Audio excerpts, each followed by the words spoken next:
Hoy analizamos una guía procedimental sobre cómo obtener el número de la Seguridad Social, o NUS, en España a través del portal Importas y las oficinas físicas. Eso es. Y bueno, yendo directos al grano, la estructura actual de esta guía invierte la secuencia lógica de acción al relegar la comprobación de un número preexistente a las secciones finales. Sí, a ver, es un problema de arquitectura de la información muy común cuando un experto documenta procesos administrativos. ¿Ya? O sea, el autor ha desglosado maravillosamente qué es el NUS, ha listado los documentos requeridos, como el DNI o el pasaporte. Y las rutas de solicitud también. Exacto. Pero la debilidad estructural aquí es que el lector nuevo, que probablemente viene con una urgencia brutal de firmar un contrato inminente, pues es guiado a través de toda la lista de tareas antes de enterarse de que quizá ya tiene un número. Claro. O sea, si ha tenido seguro escolar en el instituto o, yo qué sé, un trabajo de verano hace 5 años,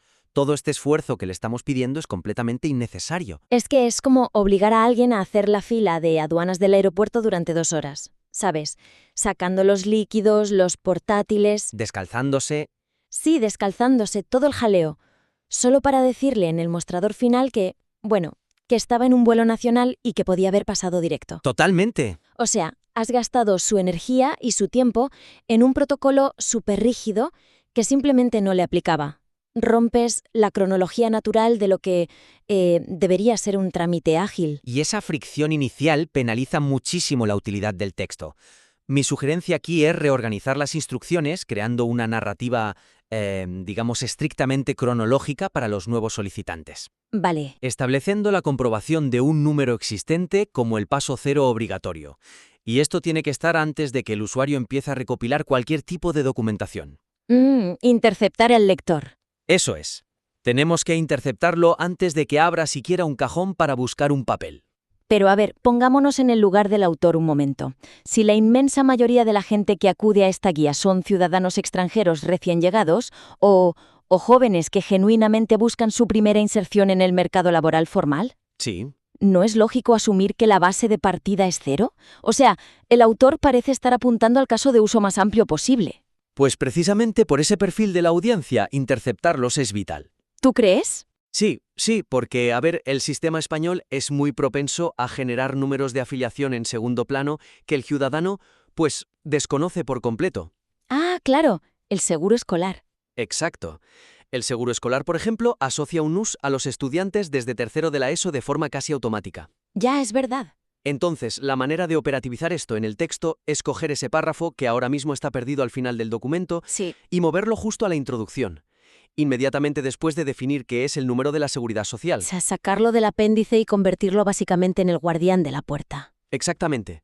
Como ejemplo concreto de implementación, el autor debería crear un apartado visualmente destacado. ¿Una caja de texto o algo así? Sí, una caja de texto o un bloque con un icono de advertencia que se titule directamente Paso 1. Comprueba si ya tienes un número. Vale. Este bloque tiene que dar una instrucción súper directa. Entrar en el portal Importas e intentar descargar el informe de vida laboral o usar la herramienta de consulta de NUS. Claro. Y si el sistema te devuelve el informe o te muestra el número, pues el trámite ha terminado. Bingo. Y si la plataforma arroja un error de usuario no encontrado, entonces y solo entonces el lector pasa al paso 2, documentación necesaria. Madre mía, es que la carga cognitiva que eliminas con ese simple movimiento es brutal. Es enorme. Porque a ver, si el sistema te escupe tu número en 30 segundos, o sea, la guía te acaba de ahorrar días de frustración. Días. Y si te da error, como lector afrontas el resto del texto, sabiendo empíricamente además que la burocracia que vas a consumir a continuación es Estrictamente ineludible. Ya no hay dudas. Claro. Ya no estás pensando, ¿para qué hago esto? Sabes qué te toca. Exacto. El autor gana una credibilidad inmensa ahí. Demuestra que valora el tiempo de su lector muy por encima de la exhaustividad de su propio texto. Totalmente. Bueno, supongamos entonces que el sistema da error. ¿Vale? El usuario asume su destino, pasa al paso 2 y empieza a reunir los papeles. Y ahí es donde, a ver, la simple mención del modelo TEA.1 sin instrucciones detalladas sobre su cumplimentación, genera un vacío de información crítico en la fase de preparación de documentos. El TA.1. Es que ese formulario es el corazón burocrático de todo este proceso. Ya ves. El texto actual, exige que el solicitante aporte este formulario oficial cumplimentado. Te dice que se puede descargar de la sede electrónica de la Seguridad Social y pasa al siguiente punto. ¿Te deja un poco tirado? Te deja tiradísimo. Asume, erróneamente además, que el usuario domina la terminología y todos los campos requeridos por la Tesorería General. Pero a ver, hago de abogada del diablo otra vez. Dispara. Si nos ponemos a explicar campo por campo un formulario de la Administración, ¿no corremos el riesgo de tratar al lector un poco como a un infante? Porque estamos hablando de un adulto a punto de darse de alta como autónomo o de firmar un contrato en una empresa seria. Y al final es un documento que pide nombre, apellidos y dirección. ¿Sí? O sea, ¿por qué es un vacío tan crítico si es información súper básica? A ver, entiendo tu punto, pero es que no estamos lidiando con la lógica humana aquí. Estamos lidiando con las tripas de un sistema automatizado de procesamiento de datos. Ah, vale. O sea, si tú le entregas un formulario con un pequeño error a un funcionario físico en una ventanilla, el funcionario coge su boli azul, tacha algo, te pregunta, lo corrige en el momento y te lo sella. Claro, hay un componente humano que salva el error. Exacto. El problema es que esta guía empuja fuertemente hacia la vía telemática. Ya. Y en Importas, cuando tú subes el PDF del modelo TA.1, ese documento pasa muy a menudo por sistemas de reconocimiento óptico de caracteres, el famoso OCR. Claro. Y también algoritmos de coincidencia de texto, imagino. La imagen escaneada de tu pasaporte o de tu DNI. Ostras, y las máquinas no tienen mucha manga ancha, ¿no? Cero manga ancha. Los algoritmos de la Administración Pública Española son implacables con las discrepancias. Implacables. Por ejemplo, Pues mira, imagínate que eres un ciudadano británico y en tu pasaporte firmas como, yo qué sé, John David Smith. vale. Pero llegas a la casilla de nombre del formulario TA.1 y pones solo John y omites el David. Porque en tu cabeza David es tu segundo nombre y no hace falta. Exacto. Pues para la máquina no eres la misma persona. Madre mía. Un humano deduciría al instante que es el segundo nombre, sin problema. Pero el algoritmo simplemente lanza una excepción de validación y te rechaza la solicitud entera.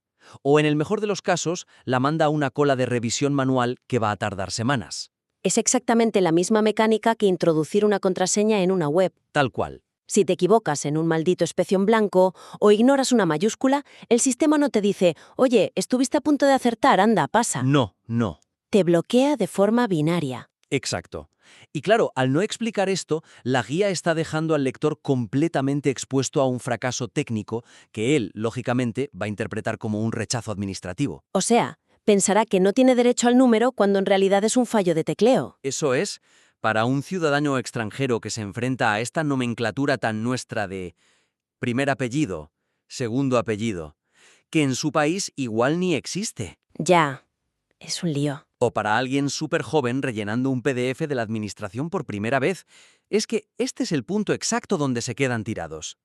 La debilidad real del documento es tratar el TA.1 como un mero trámite de recopilación, Cuando en realidad, cuando en la vía telemática es de hecho una prueba de precisión de datos, pura y dura. Vale, entonces la sugerencia para el autor sería ampliar esta sección de documentación necesaria. Pero ojo, no para hacer un manual exhaustivo de 50 páginas sobre derecho administrativo, No, por favor. sino para inyectar una capa de, digamos, supervivencia técnica específica para ese formulario en concreto. Me encanta cómo lo llamas, supervivencia técnica.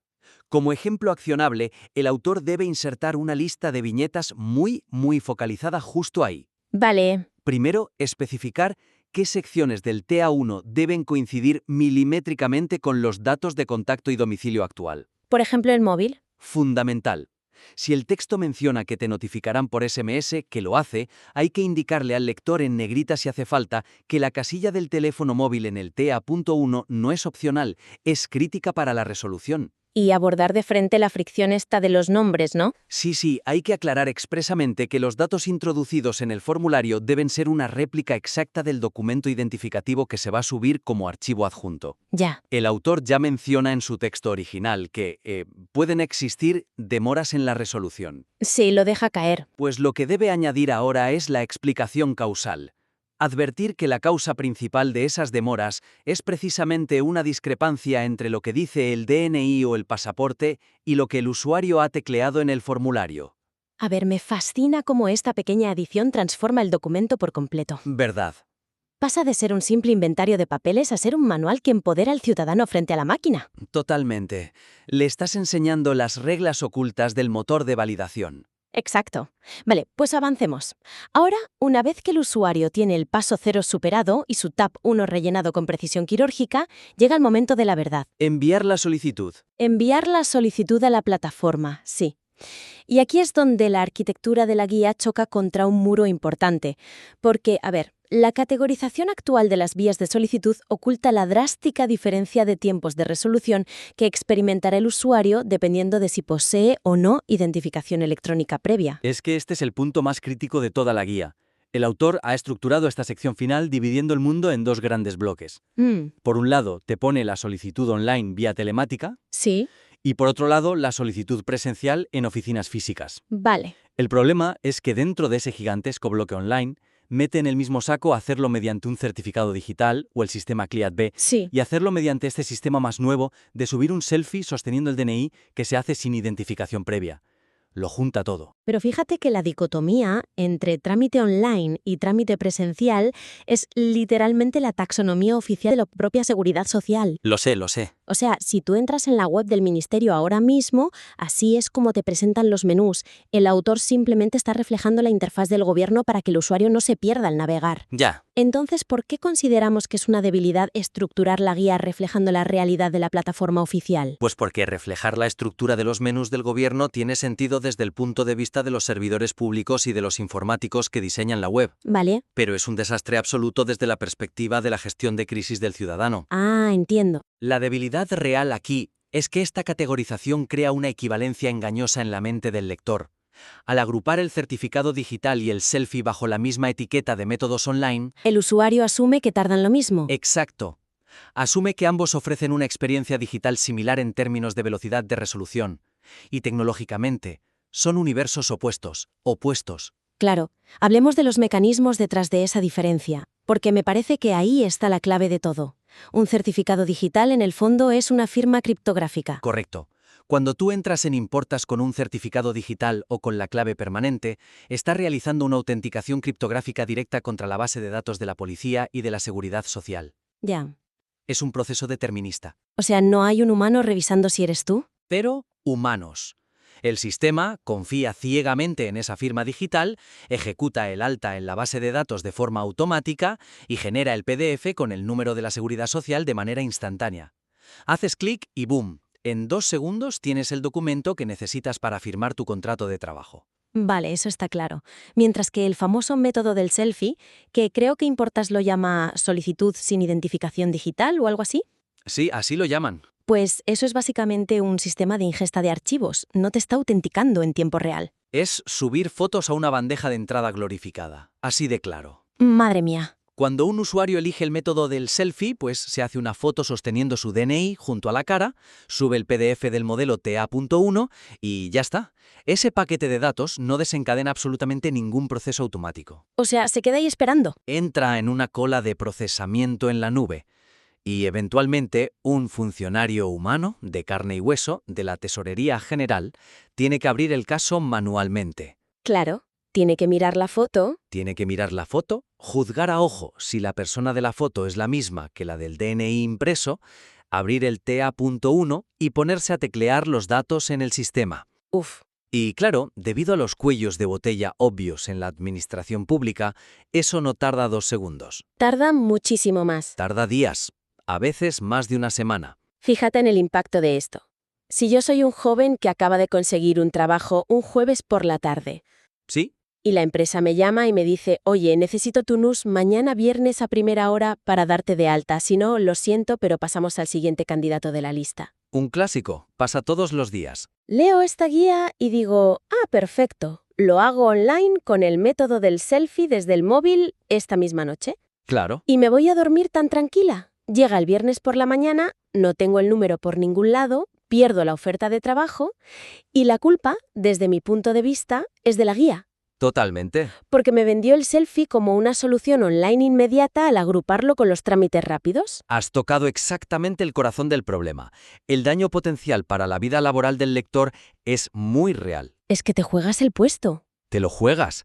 Al no separar los métodos por la variable crítica que es el tiempo, la guía fracasa estrepitosamente en su función principal de orientar. ¿Vale? Así que mi sugerencia firme para el autor es destruir por completo esa dicotomía oficial de online versus presencial. Tirarla a la basura. Tirarla a la basura y reestructurar la explicación de los procesos de solicitud basándose exclusivamente en dos cosas: el perfil tecnológico del usuario y la velocidad de respuesta.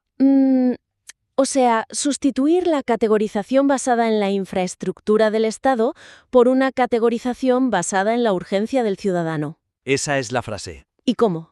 ¿Cómo diseñamos esos escenarios en el texto práctico? Pues mira, como ejemplo de implementación yo propongo dividir la sección de solicitudes en 3 escenarios de acción clarísimos en lugar de los 2 actuales. Vale, a ver, dime el primero. El escenario 1 sería: si tienes certificado digital, CLADI-LAB o SMS, y el texto aquí debe subrayar en negrita que esta es la ruta automática. El resultado a través de Importás es la obtención inmediata del NUS. Lo haces hoy, lo tienes hoy. Clarísimo. ¿Y el segundo? El escenario 2 sería: si no tienes identificación digital y dependes del selfie. Y aquí es donde el autor debe inyectar pura gestión de expectativas. Advertir del tiempo. Hay que advertir en el mismísimo primer párrafo de esta sección que esta ruta requiere intervención humana y que tardará varios días. Y me imagino que aquí también entra en juego la calidad del material que subes, porque a ver, si todo depende de que un funcionario cansado vea bien tu cara en una foto hecha con el móvil... Absolutamente.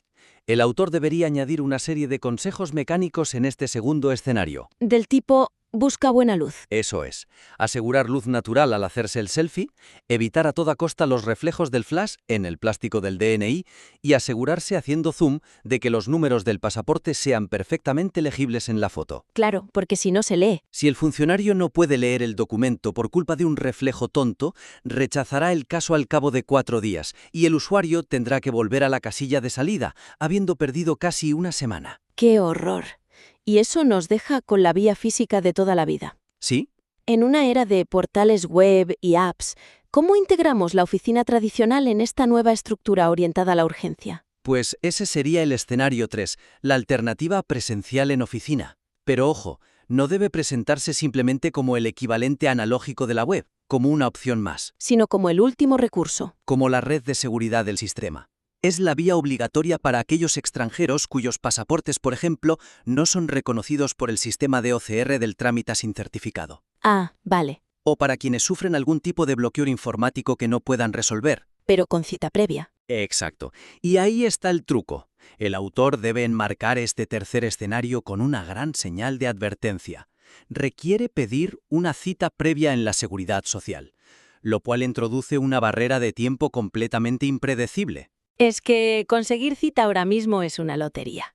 Conseguir la cita puede tardar desde un par de días, si tienes suerte, hasta semanas, dependiendo de lo saturada que esté tu provincia. Para amarrar toda esta reestructuración, me parece que... A ver, traducir esta mecánica a un formato puramente visual sería el golpe de gracia para el documento. Un resumen visual al principio de la sección de solicitudes sería espectacular, la verdad. ¿Una tablita? Una tabla cruzada, súper sencilla. Imagínate, columna izquierda, tu situación tecnológica.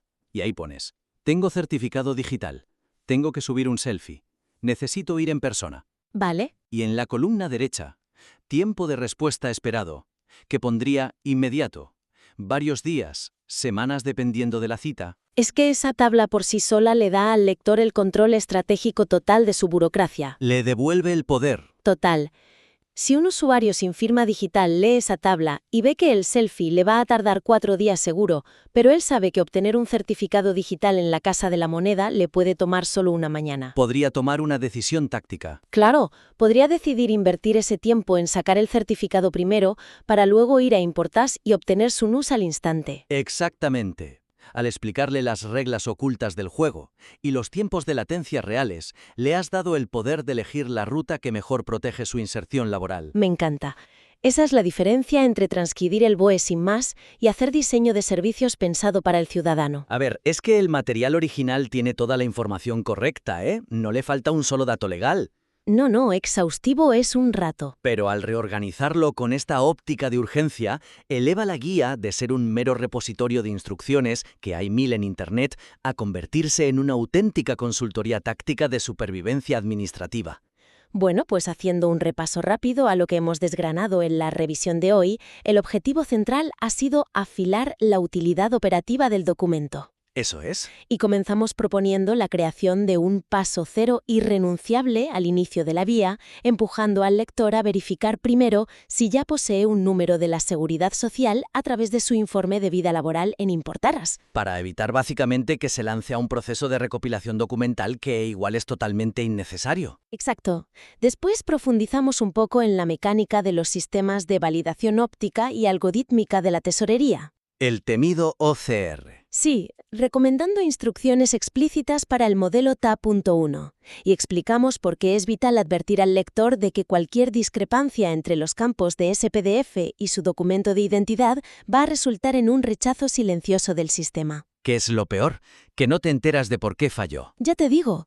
Y finalmente, hemos desarmado por completo la clasificación oficial de las vías de solicitud. Sí. Propusimos abandonar esa etiqueta general y vaga de trámite online para separar muy claramente las vías criptográficas inmediatas, como el certificado digital, de las vías de subida de imágenes, como el selfie, que ya hemos visto que requieren una lenta revisión humana. Porque, al final, clasificar por perfil tecnológico y por tiempo de respuesta, en lugar de copiar la interfaz del ministerio, literalmente salva empleos. Literal. Creo que el autor tiene entre manos una base excelente. Muy, muy buena. Si aplica esta lente de diseño centrado en la crisis y la urgencia del usuario, el documento será una herramienta de altísimo valor. Seguro.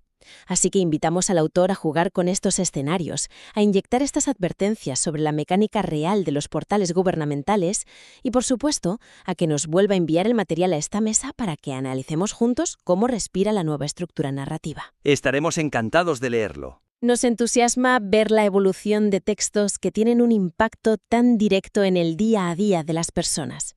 Y a ti, que nos escuchas buscando pulir tu propio trabajo, recuerda siempre que a veces el mayor obstáculo para tu audiencia no es la complejidad de la información, sino el orden en el que le exiges procesarla.